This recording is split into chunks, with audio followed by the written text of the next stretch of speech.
Welcome, my friends, to another chilling episode of Whispers in the Dark. I'm your host, Eddie, and tonight I have a story to share that will surely send shivers down your spine. We are diving into one of my favorites, a classic story by a master of Gothic literature, Nathaniel Hawthorne's young Goodman Brown. Now, before we begin, it's important to note that we've adapted this haunting tale to make it easier to understand for our modern audience. In doing so, we've had to simplify some of Hawthorne's intricate language, which means we might lose a little bit of the cleverness his words originally held. He was incredibly witty. However, fear not, the essence of the story remains intact, and its eerie atmosphere will still grip your soul. And after hearing the story, you can always find the original online and enjoy all it has to offer. So without further ado, dim your lights, gather your courage, and let me take you on a journey into the shadows as we explore the dark corners of young Goodman Brown. Young Goodman Brown stepped out into the street of Salem Village at sunset, but not before leaning back across the threshold to share a parting kiss with his young wife. Young Faith poked her pretty head out into the street, allowing the wind to play with her cap's pink ribbons as she called out to Goodman Brown. "My dearest," she said with a hint of sadness, "please, consider postponing your journey until sunrise, and stay in your own bed tonight. A lonely woman is often plagued by troubling dreams and thoughts that can make her fear herself at times. Please stay with me, of all nights in the year." "My love and my faith," responded young Goodman Brown. "Of all nights in the year, I must be away from you on this one. My journey, as you call it, must be completed between now and sunrise. My sweet wife, we've only been married 3 months. You have no need to doubt me." "Then God bless you," said Faith, "and may you find everything in order when you return." "Amen," replied Goodman Brown. "Recite your prayers, Faith, and go to bed at dusk. No harm will come to you." And with that they parted, and the young man went on his way. As he was about to turn the corner by the meeting house, he looked back and saw Faith's head still peering out after him.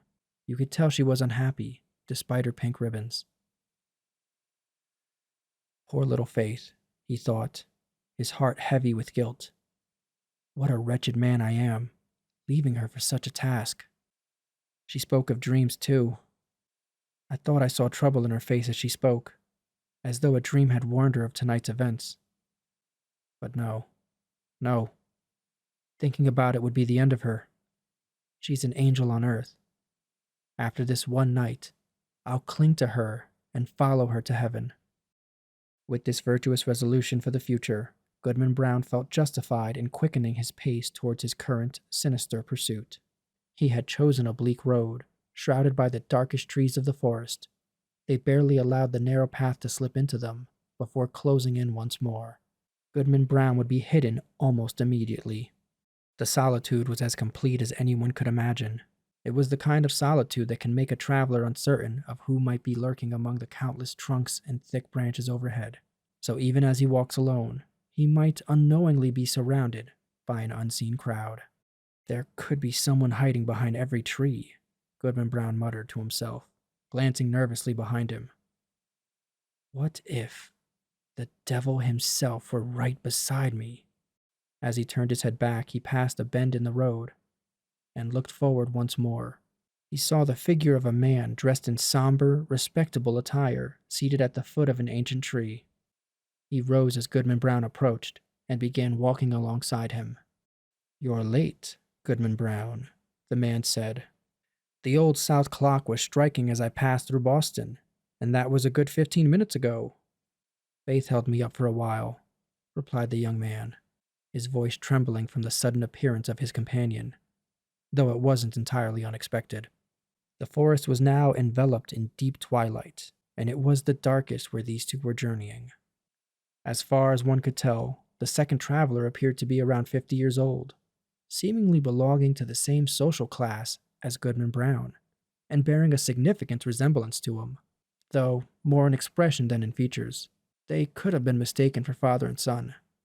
Yet, although the older man was dressed as simply as the younger, and had a similar demeanor, he possessed an indescribable air of worldliness as if he would not feel out of place at the governor's dinner table or in King William's court if his affairs led him there. The most remarkable thing about him was his staff, that was so intricately carved that it seemed to twist and squirm like a living creature. This, of course, had to be an optical illusion, aided by the fading light. "Come, Goodman Brown," urged his companion. "This slow pace is hardly fitting for the start of a journey. Take my staff if you're already weary." "Friend," replied the other, stopping in his tracks, "I've fulfilled my promise by meeting you here. But now, I intend to return home. I have reservations regarding the matter you know of." "Is that so?" responded the serpent-staffed man, smiling slightly. "Let's continue walking and discuss as we go. If I don't convince you, you can turn back. We've only just entered the forest." "I've already gone too far," exclaimed Goodman Brown, resuming his walk without noticing. "Neither my father nor his father before him ventured into the woods on such a mission. We've been a lineage of honest men and devout Christians since the days of the martyrs. Should I be the first Brown to ever take this path and keep such company?" "It is what you mean to say, isn't it? Well, Goodman Brown, I've known your family as much as any other Puritan family, which is no small thing to claim. I assisted your grandfather, the constable, when he whipped the Quaker woman through the streets of Salem. And I was the one who brought your father a pitch pine knot lit from my own hearth to set fire to an Indian village during King Philip's War. They were both my good friends, and we've had many enjoyable walks along this path, returning merrily after midnight. I'd like to be friends with you, for their sake." "If what you say is true," replied Goodman Brown, "I'm surprised they never mentioned these matters. Maybe I shouldn't be, considering even the slightest rumor of these things could have gotten them driven out of New England. We are people of prayer and good deeds, and we don't tolerate such wickedness." "Wicked or not," said the traveler with the twisted staff, "I have quite a few acquaintances here in New England. I've shared communion wine with many church deacons. I've been appointed chairman by select men from various towns, and most of the great and general court strongly support my interest. The governor and I, too. But these are state secrets." "Can this really be?" said Goodman Brown, staring in amazement at his unfazed companion. "Regardless, I have no concern with the governor and council. They follow their own ways and are no example for a simple farmer like me. But if I were to accompany you, how could I face our good old minister in Salem Village? His voice would make me tremble on both Sabbath and lecture days." Until this point, the older traveler had listened with an appropriate seriousness, but now he bursted into uncontrollable laughter, shaking so intensely that his snake-like staff appeared to wriggle in response. "Ha ha ha ha ha ha!" he roared repeatedly before regaining his composure. "Please, go on, Goodman Brown, go on. But for heaven's sake, don't make me die of laughter." "Well then, to settle the matter," said Goodman Brown, visibly annoyed, "there's my wife, Faith. It would shatter her dear little heart, and I'd rather break my own." "If that's the case," replied the other, "go your way, Goodman Brown. I wouldn't want to cause harm to Faith for 20 old women like the one hobbling ahead of us." As he spoke, he pointed his staff at a woman on the path, whom Goodman Brown recognized as Goody Cloyce, a highly devout and respectable lady who had taught him his catechism as a child, and still served as his moral and spiritual guide, along with the minister and Deacon Gookin. "It's astonishing that Goody Cloyce would be so deep in the wilderness at this hour.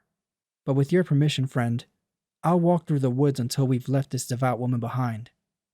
Being a stranger to you, she might inquire about my company."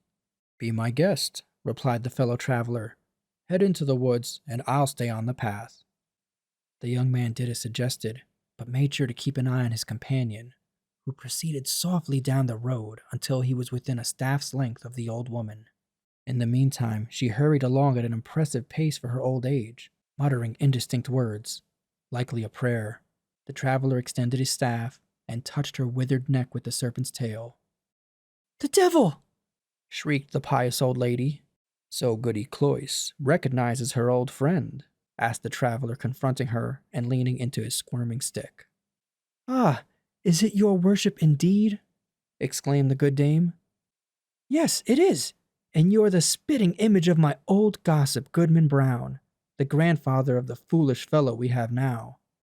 But would your worship believe it? My broomstick has mysteriously vanished, probably stolen by that unhanged witch. So with no broom and no horse to ride, I decided to walk. I've heard there's a promising young man to be welcomed into the communion tonight.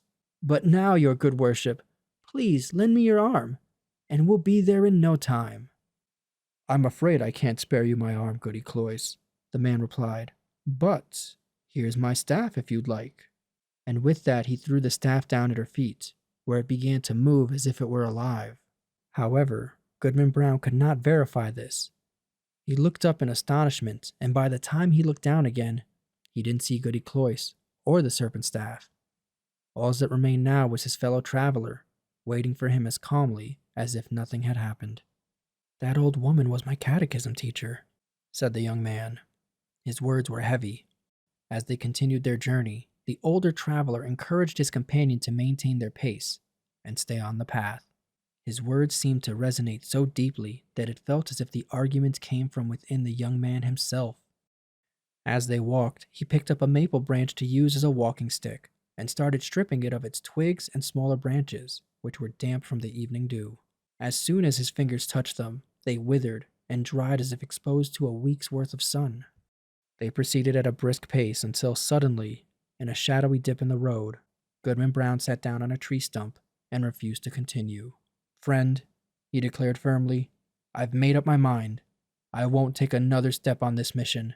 Just because a miserable old woman chose the devil over heaven doesn't mean I should leave my dear faith to follow her. You'll reconsider, his companion replied calmly. Rest here for a while, and when you're ready to move again, use my staff to help you along. With no further words, he tossed Goodman Brown the maple stick and disappeared into the growing darkness. The young man sat by the roadside for a few moments, praising himself and imagining the guilt-free encounter he'd have with the minister on his morning walk, and the untroubled gaze of the good old Deacon Gookin. He thought of the peaceful sleep he'd have that night, which should have been spent wickedly, but now would be spent purely and sweetly in faith's embrace. Amid these pleasant thoughts, he heard the sound of horses approaching and decided it would be best to hide off the path. He went out there to do evil, and even though he now happily abandoned his original plans, he still wanted to hide that he had even considered it. The sound of hooves and riders' somber voices came closer. The mixed noises seemed to pass just a few yards from Goodman Brown's hiding spot, but the deep shadows concealed the travelers and their horses, even as they brushed past the small branches along the roadside. They didn't interrupt the faint light from the strip of sky above. Goodman Brown crouched carefully, parted the branches, and looked out, but he couldn't see even a shadow. This frustrated him, because he could have sworn that he recognized the voices of the local minister and Deacon Gookin, casually speaking as they usually did when heading to an ordination or an ecclesiastical council. As the voices moved away, one of the riders stopped to pluck a switch.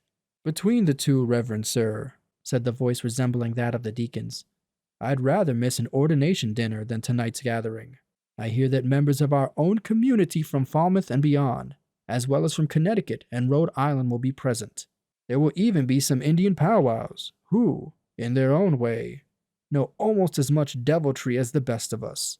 Furthermore, a virtuous young woman is to be welcomed into our communion. Very well, Deacon Gookin, replied the minister's solemn, deep voice. Hurry up, or we'll be late. You know that nothing can be done until I arrive on the site. The sound of hooves echoed once more, and the voices, conversing mysteriously in the vacant air, continued through the forest, where no church had ever been built. Where, then, could these devout men be traveling so far into the pagan wilderness? Goodman Brown grasped a tree for support, nearly collapsing under the weight of his heavy heart. He gazed up at the sky, questioning if heaven truly existed above. Yet there it was, the blue expanse with stars gradually brightening. With heaven above and faith below, I will stand firm against the devil, Goodman Brown exclaimed. As he continued to look up at the sky, hands raised in prayer, a cloud raced across the zenith despite the absence of wind, hiding the stars behind it. The blue sky remained visible, except directly overhead, where the dark cloud moved swiftly northward. High above, Seemingly from the heart of the cloud came a muddled and uncertain chorus of voices.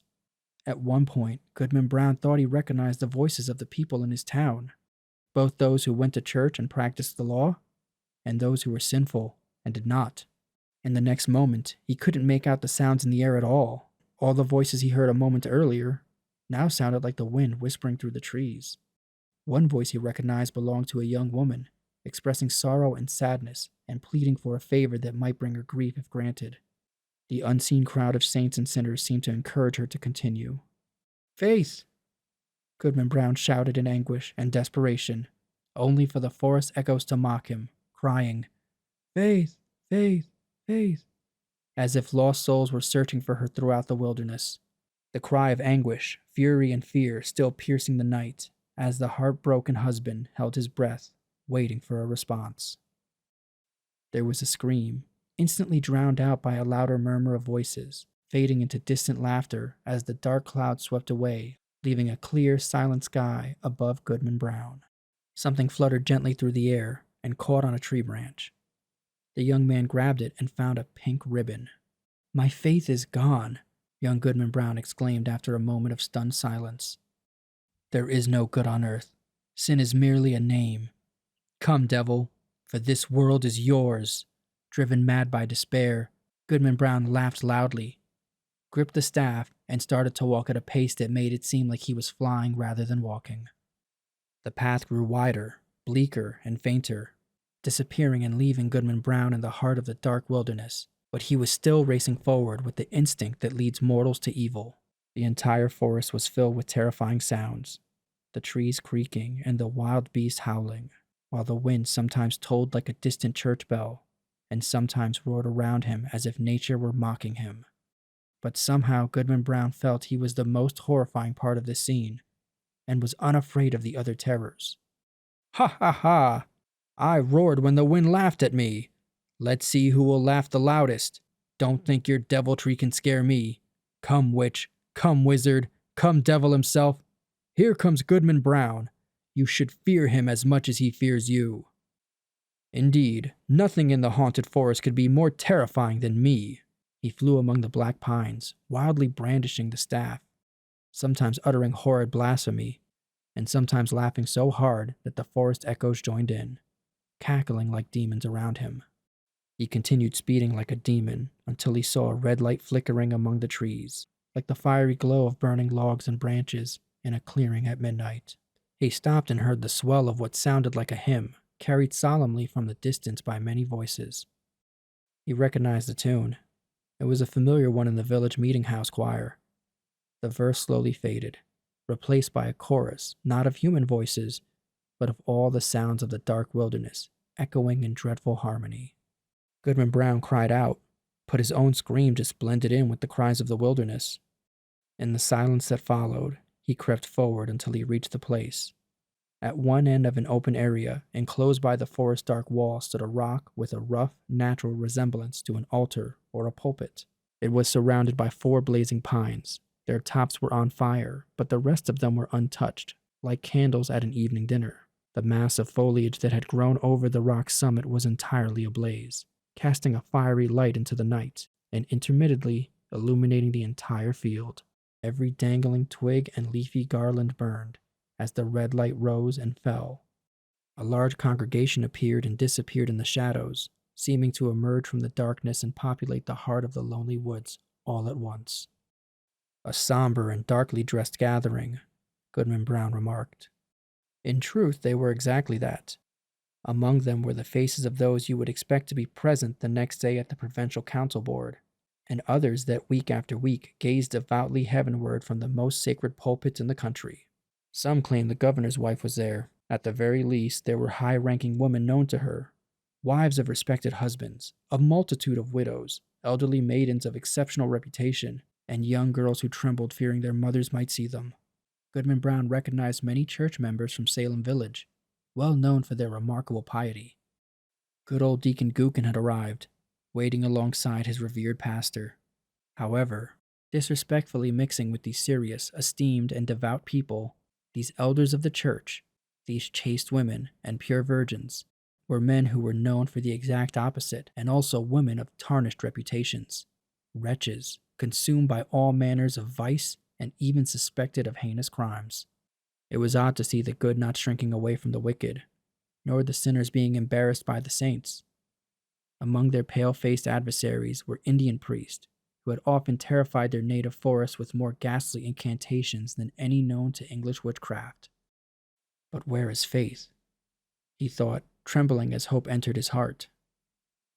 Another verse of the hymn began, a slow and sorrowful melody that the devout adore, but its words expressed all that our nature can conceive of is sin, and darkly hinted at even more. The lore of demons is unfathomable to mere mortals. Verse after verse was sung, and the wilderness chorus continued to swell like the deepest tone of a mighty organ. With the final peal of that terrifying anthem, a sound emerged as if the roaring wind, rushing streams, howling beasts, and every other voice of the uncoordinated wilderness were joining and harmonizing with the voice of guilty humanity in tribute to the Prince of All. The 4 blazing pines cast a taller flame, revealing horrifying shapes and faces in the smoke above the blasphemous gathering. Simultaneously, the fire on the rock flared red and formed a glowing arch above its base, where a figure now appeared. With all due respect, the figure bore some resemblance in both attire and manner to a solemn divine from the New England churches. "Bring forth the converts!" a voice cried, echoing through the field and rolling into the forest.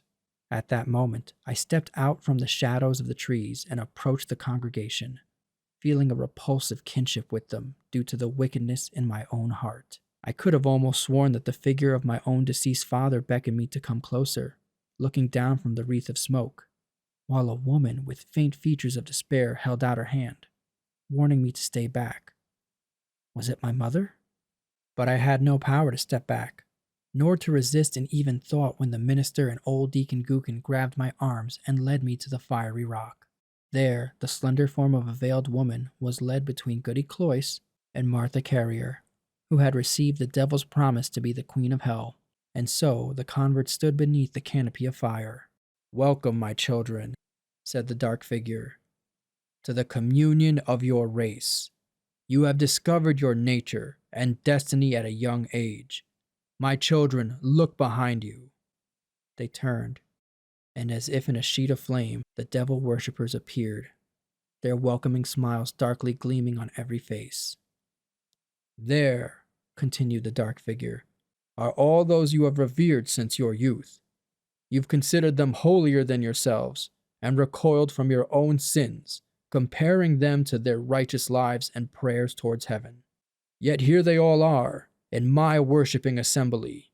Tonight you shall learn their secret deeds, how old church elders have whispered lustful words to young maids in their households, how beardless young men have rushed to inherit their father's wealth, and how lovely young women, do not blush, sweet ones, have dug small graves in the garden and invited me to be the sole guest to an infant's funeral.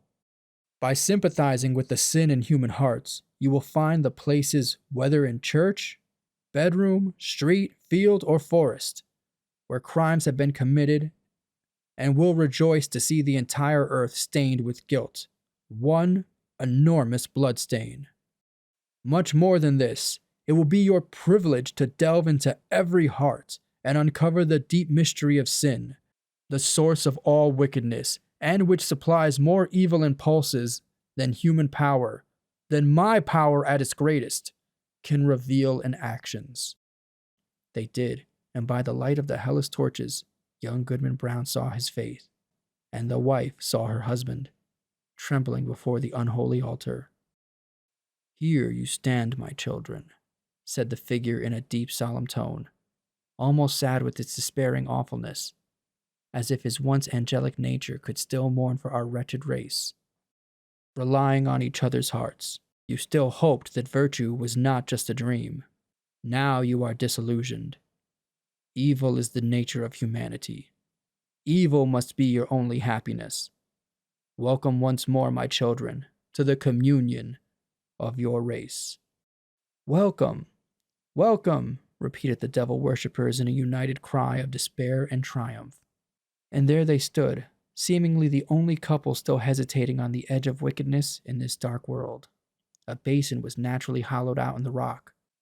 Did it hold water tinted with red by the eerie light? Or was it blood? Or perhaps a liquid flame? The embodiment of evil dipped his hand into it, preparing to mark their foreheads with the baptism of sin, making them more aware of the secret guilt of others, that they could now be of their own. The husband glanced once at his pale wife, and Faith at him. What tainted creatures would their next glance reveal them to be, shuddering alike at what they exposed and what they saw? "Faith! Faith!" cried the husband. "Look up to heaven and resist the wicked one!" Whether Faith obeyed or not, he didn't know. As soon as he spoke, he found himself surrounded by the calm night and completely alone, listening to the wind's roar that gradually faded away through the forest. He stumbled against the rock, feeling its chill dampness, while a twig that was just burning sprinkled his cheek with the coldest dew. The next morning he walked slowly into the street of Salem Village, gazing around like a bewildered man. The good old minister strolled along the graveyard to stimulate his appetite for breakfast and contemplate his sermon, bestowing a blessing on Goodman Brown as he passed. Goodman Brown shrank away from the respected saint, as if trying to avoid a curse. Old Deacon Gookin engaged in his domestic worship, and the holy words of his prayer echoed throughout the open window. "What God does this wizard pray to?" Goodman Brown muttered. Goody Cloyce, that exemplary old Christian, stood in the early sunshine at her window, teaching the catechism to a little girl who had brought her a pint of morning milk. I snatched that child away as if from the clutches of the evil one himself.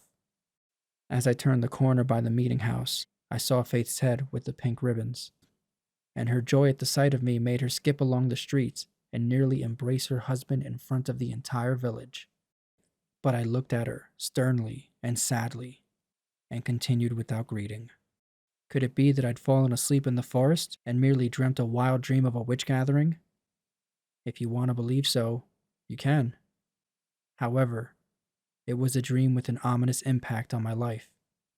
From that night on, I transformed into a stern, sad, and darkly contemplative man, and perhaps, maybe even a more desperate man.